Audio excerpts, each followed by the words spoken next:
மனைவியின் சிறப்புகள் நான் மட்டும் சொல்லவில்லை, உலகமே சொல்கிறது.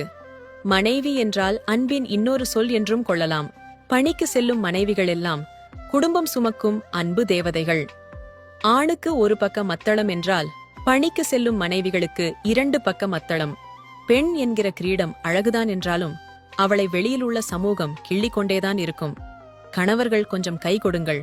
உங்களுக்காக வாழ்ந்து கொண்டிருக்கும் அந்த அன்பு பறவையை அரவணைத்து வைத்துக் கொள்ளுங்கள். அன்பால் கொஞ்சுங்கள். சமையல் பணி பகிர்ந்து கொள்ளுங்கள். கை வலியோ உடல் வலியோ மனசு வலியோ புரிந்து கொள்ளுங்கள். உங்கள் மகளை கவனிப்பது போல் மனைவியை கவனித்துக் கொள்ளுங்கள். உடல் மனசு இரண்டையும் மென்மைப்படுத்துங்கள். சமையல் பாராட்டுங்கள். அவள் சமையல் அறையில் பட்டிருக்கும் வெப்பம் தொட்ட தழும்பு பாருங்கள். அவை உங்களுக்காக அவள் பட்ட அன்பின் சின்னம். முடிந்தால் குட்டி முத்தம் கொடுங்கள். புண்ணும் இனிக்கும். அவள் செய்வது சமையல் அல்ல, அன்பின் அழகு. தினசரி நன்றி சொல்லுங்கள். குறுந்தகவல் மனைவிக்கும் அனுப்பலாம். அவள் குடும்பத்திற்காக எரியும் இன்னொரு மெழுகுவர்த்தி. வாழ்க்கை முழுதும் கூட வரும் அன்பு தேவதை. கடவுள் நம்முடன் இருக்க முடியாது என்பதற்காக கடவுள் கொடுத்த வரம் அன்னையும் மனைவியும். அவள் கண்ணீர் வராமல் பார்த்து கொள்ளுங்கள்.